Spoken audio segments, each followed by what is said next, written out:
സാധ്യവും എന്ന് നമ്മുടെ പ്രധാനമന്ത്രി കൂടെ കൂടെ നമ്മളെയൊക്കെ വിളിക്കും. ഇപ്പോൾ സാധ്യവും ഒരു ആപ്പ് വരുന്നുണ്ട്.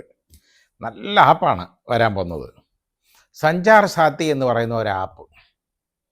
അത് നിർബന്ധമായിട്ട് എല്ലാവരും ഇൻസ്റ്റാൾ ചെയ്തോണം ഫോണിൽ, മൊബൈൽ ഫോണിലേ, നമ്മുടെ ഫോണിൽ. നമ്മളല്ല തീരുമാനിക്കുന്നത്, ഇവരൊക്കെ തീരുമാനിക്കും. ടെലികോം ഡിപ്പാർട്ട്മെൻറ്റ് ആണ് അതിന് തീരുമാനം എടുത്ത് റെഡിയാക്കി കൊടുത്തിരിക്കുന്നത്. അത് എവിടെ നിന്ന് എടുത്തെന്നുള്ളതിനെക്കുറിച്ച് ഞാൻ പറയേണ്ട കാര്യമല്ല, എല്ലാവർക്കും അറിയാമല്ലോ. ഏതായാലും ഇതിൻ്റെ കാര്യം എന്താണെന്നറിയോ? ഇത് ഇപ്പോൾ 90 ദിവസത്തിനകം മൊബൈൽ കമ്പനികൾ, അതായത് മൊബൈൽ ഫോൺ നിർമ്മാതാക്കളുണ്ടല്ലോ, അവരെല്ലാം അവരുടെ മൊബൈൽ ഫോണുകളിലെല്ലാം അവർ നിർമ്മിക്കുന്നതിനകത്തെല്ലാം ഇത് ഇൻസ്റ്റാൾ ചെയ്തോണം. അപ്പോൾ ആദ്യം തന്നെ അത് അതായത് അതിൻ്റെ മാനുഫാക്ചറിങ് സ്റ്റേജിൽ തന്നെ അത് ഇൻസ്റ്റാൾ ചെയ്തോണം. അത് ഇതിന് ശേഷം ഇത് അല്ലെന്നുണ്ടെങ്കിൽ ഇനി ഇത് ഇൻസ്റ്റാൾ ചെയ്തില്ലെങ്കിൽ 90 ദിവസത്തിനകം ഇത് ഇൻസ്റ്റാൾ ചെയ്യണം. 120 ദിവസത്തിനകം ഇതിൻ്റെ വർക്ക് ഡൺ അറിയിച്ചോണം. അതായത് എന്തൊക്കെ ചെയ്തു, എത്ര എണ്ണത്തിനകത്ത് ശരിയാക്കിയിട്ടുണ്ട് എന്നൊക്കെ ചെയ്യണം. ഇതിനെക്കുറിച്ച് പറയുന്നത് എന്തോന്നറിയോ? ഇത് ഇൻസ്റ്റാൾ ചെയ്യുന്നതിന് ഇത് പറയുന്നത്, അതായത് ഈ സൈബർ സുരക്ഷയ്ക്ക് വേണ്ടിയാണെന്നാണ്. സഞ്ചരിക്കുന്നവൻ്റെ സാധ്യല്ലേ, സഞ്ചാർ സാധ്യ, സൈബർ സുരക്ഷയ്ക്ക് വേണ്ടിയാണെന്ന്. എന്നിട്ട് എന്താണെന്നറിയോ, ഇത് ഇൻസ്റ്റാൾ ചെയ്താൽ ഇത് കാരണം ഇതില്ലെന്നുണ്ടെങ്കിൽ നമ്മൾ ഡൗൺലോഡ് ചെയ്ത് പിന്നെ നമ്മുടെ കയ്യിൽ ഫോൺ ഉള്ളവരത് ഇൻസ്റ്റാൾ ചെയ്തോണം. ഇല്ലെങ്കിൽ മൂക്ക് അടിച്ച് കളയുന്നുള്ളതാണ്. എന്തിനിത്? നമ്മുടെ സുരക്ഷയ്ക്കാണെന്നാണ് പറയുന്നത്. ഇത് സുരക്ഷ എന്താണെന്നറിയാമോ? നമ്മുടെ ഫോൺ എവിടാണ്, അതിൻ്റെ ലൊക്കേഷൻ അറിയാം. അതിനകത്ത് കോണ്ടാക്ട്സ് മുഴുവൻ അറിയാൻ പറ്റും. നമ്മൾ ആരെ ഫോൺ ചെയ്യുന്നു എന്നുള്ള വിവരങ്ങൾ അറിയാൻ പറ്റും. പിന്നെ അത് കൂടാതെ നമ്മൾ മെസ്സേജ് അയക്കുമല്ലോ, ആ മെസ്സേജുകൾ മുഴുവൻ അവർക്ക് ഇത് ഏത് കേന്ദ്രത്തിൽ ഇരുന്നുകൊണ്ട് ഇവർക്ക് അതായത് അത് ശരിയാക്കി കാണാൻ പറ്റും. അപ്പോൾ ഒരാൾ ട്രേസ് ചെയ്യാൻ, അയാൾ പറയുന്ന കാര്യങ്ങൾ എന്താണെന്നറിയാൻ, അയാളുടെ മെസ്സേജുകൾ അറിയാൻ, അയാളുടെ ലൊക്കേഷൻ അറിയാൻ, അയാൾ ആരെയൊക്കെ കോണ്ടാക്റ്റ് ചെയ്യുന്നു, വിളിക്കുന്നു എന്നുള്ളത് അറിയാൻ, അയാൾക്ക് എവിടെ നിന്നൊക്കെ കോൾ വരുന്നെന്നറിയാൻ. അപ്പോൾ നമ്മുടെ റൈറ്റ് ടു പ്രൈവസി എന്ന് പറയുന്നത് വളരെ വലിയ അവകാശമാണെന്നും മൗലിക അവകാശമാണെന്നും അത് റൈറ്റ് ടു ലൈഫിൽ ആർട്ടിക്കിൾ 21 വരും എന്നുമൊക്കെ നമ്മുടെ ബഹുമാനപ്പെട്ട സുപ്രീം കോടതിയുടെ കോൺസ്റ്റിറ്റ്യൂഷൻ ബെഞ്ച് വിധിച്ചിട്ടുള്ളതാണ്. അപ്പോൾ പക്ഷേ അതെവിടെ കിടക്കുന്നു, ഇതെവിടെ കിടക്കുന്നു? ഇപ്പോൾ എങ്ങനെ എന്ന് പറഞ്ഞാൽ ഈ ആപ്പ് ഇതുപോലെ ഇൻസ്റ്റാൾ ചെയ്ത് നമ്മുടെ സൈബർ സുരക്ഷ എന്ന് പറയുന്നത് വളരെ ഗവൺമെൻറ്റിൻ്റെ കാര്യമല്ലേ. ഇതിപ്പോൾ ഇതുപോലെ ഓരോന്ന്, അതായത് ആര് വിളിക്കുന്നു, ഏത് വിളിക്കുന്നു എന്നൊക്കെ അറിയണം. ഇതെല്ലാം അതാ വേണ്ടത്. മനുഷ്യൻ്റെ പ്രൈവസി എന്ന് പറയുന്ന എന്തെങ്കിലും ഉണ്ടോ? ഇപ്പോൾ ഒരു ചെറുപ്പക്കാർ, ഒരു ആണും പെണ്ണും, യുവതി യുവാക്കൾ, അവർ കമിതാക്കളാണെന്നിരിക്കട്ടെ, അവർ സംസാരിക്കുന്നു. ഇത് മുഴുവൻ അവിടെ ആർക്കും ഇരുന്നുകൊണ്ട് അത് മോണിറ്റർ ചെയ്ത് നോക്കാം. നല്ല റൈറ്റ് പ്രൈവസി അല്ലേ? വളരെ റൈറ്റ് പ്രൈവസി അല്ലേ? ഓരോ മനുഷ്യനും അവരുടെ സ്വകാര്യതയില്ലേ? ആ സ്വകാര്യതയിലേക്കുള്ള കടന്നുകയറ്റമാണ് ഇതെന്നുള്ളതിന് ഒരു സംശയം വേണ്ട. ഇനി നമ്മൾ ഈ രണ്ടാമത് ആപ്പ് ഇൻസ്റ്റാൾ ചെയ്യുന്നതിനേക്കാൾ കൂടുതൽ കുഴപ്പമുണ്ട് ഈ ഫോണിനകത്ത് ഒറിജിനലായിട്ട് ഇൻസ്റ്റാൾ ചെയ്ത് വരുമ്പം. അപ്പോൾ അതിനകത്ത് ഒരുപാട് കാര്യങ്ങളുണ്ട്.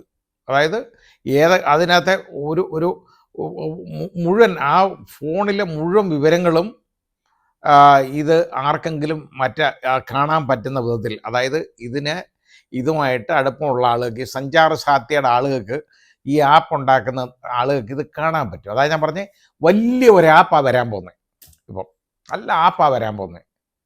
ഇത് മനുഷ്യൻ്റെ റൈറ്റ് ടു പ്രൈവസി അതില്ലാതാക്കുന്ന ഒരു പണിയാണ്. ആദ്യം അത് പറഞ്ഞത് നിർബന്ധമാണ്. അത് ചോദിച്ചപ്പോൾ പതുക്കെ, പക്ഷേ ഇവിടുന്ന് വളരെ വലിയ പ്രശ്നം വന്നു. ഒരുപാട് പേര് ഇതിനെ ചോദ്യം ചെയ്യാൻ തുടങ്ങി. അതോടുകൂടി ഇപ്പോൾ പാർലമെൻറ്റിലൊക്കെ ഇതെടുത്തിട്ട് അലക്കാനായിട്ട് തുടങ്ങിക്കഴിഞ്ഞപ്പോൾ പതുക്കെ ഇപ്പം നിർബന്ധമില്ല എന്ന് മന്ത്രി മൊഴിഞ്ഞതായിട്ട് പറയുന്നുണ്ട്.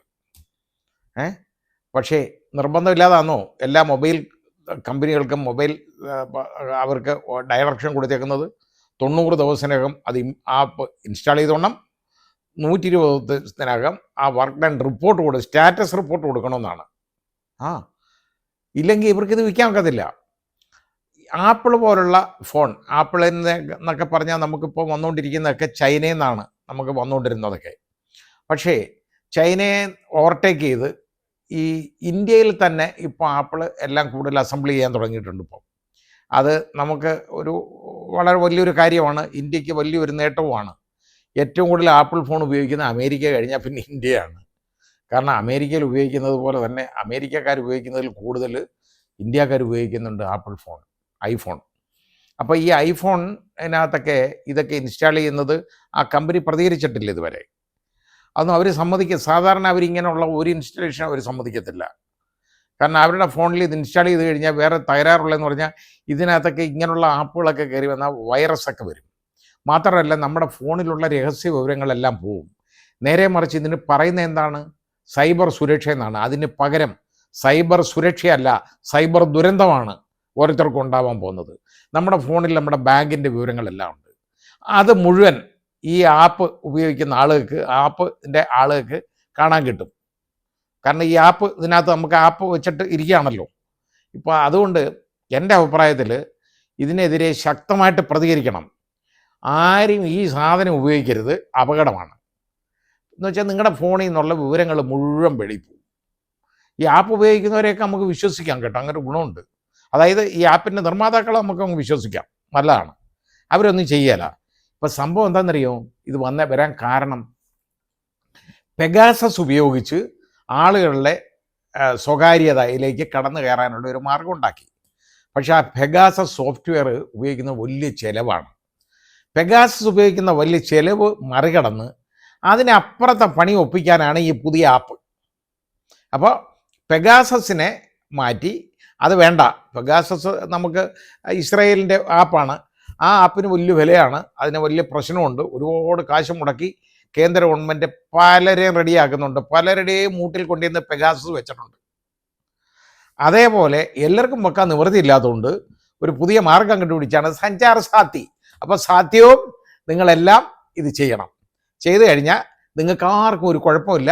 കാരണം നിങ്ങളുടെ ഫോണിലുള്ള വിവരങ്ങളെല്ലാം ഈ സാത്തിക്ക് കിട്ടും. അതാണ് കാര്യം. പെഗാസസ് എങ്ങനെ ഉപയോഗിക്കുന്നോ അതിനപ്പുറത്തെ രീതിയിൽ ഉപയോഗിക്കാം. അത്രയും ക്വാളിറ്റി കാണത്തില്ലെന്നുള്ളേ ഉള്ളൂ ഇതിന്. കാരണം ഇത് അവരുണ്ടാക്കിയതല്ലല്ലോ, ഇത് ആരാ ഇത് ഉണ്ടാക്കിയെന്നോ ഇതിനെക്കുറിച്ചുള്ള ഒരു വിവരവും പുറത്തു വിടുന്നില്ല. ഇതിൻ്റെ നിർമ്മാതാക്കൾ ആരാണ്, ഇതാരാണ് ഇത് റെഡിയാക്കി എടുത്തേക്കുന്നത് എന്നുള്ളതൊന്നും വെളിവിടുന്നില്ല. മിക്കവാറും ഇത് അംബാനിയുടെ ഒരു ഗ്രൂപ്പുണ്ട്, അവരായിരിക്കാം ഈ സോഫ്റ്റ്വെയർ ശരിയാക്കി എടുത്തേക്കുന്നത്. അതിനാണ് സാധ്യത. കാരണം ഈ മേഖലയിലൊക്കെ വളരെ വിദഗ്ധരാണ് അവരൊക്കെ, അതുകൊണ്ടായിരിക്കാം. എന്തായാലും ശരി, ഏതായാലും ഒരാപ്പ് നമുക്ക് വരാൻ പോവുകയാണ്. അതുകൊണ്ട് ഈ ആപ്പ് വരുന്നതിന് മുമ്പ് ഞാൻ പറഞ്ഞെന്നുള്ളേ ഉള്ളൂ, ആപ്പ് എപ്പോൾ വേണമെങ്കിലും വരാം, പക്ഷേ അതിനെതിരെ ശക്തമായിട്ട് പ്രതികരിക്കണം. ഇത് നമുക്ക് വളരെ ദോഷം ചെയ്യുന്നതാണ്. മനുഷ്യൻ്റെ സ്വകാര്യത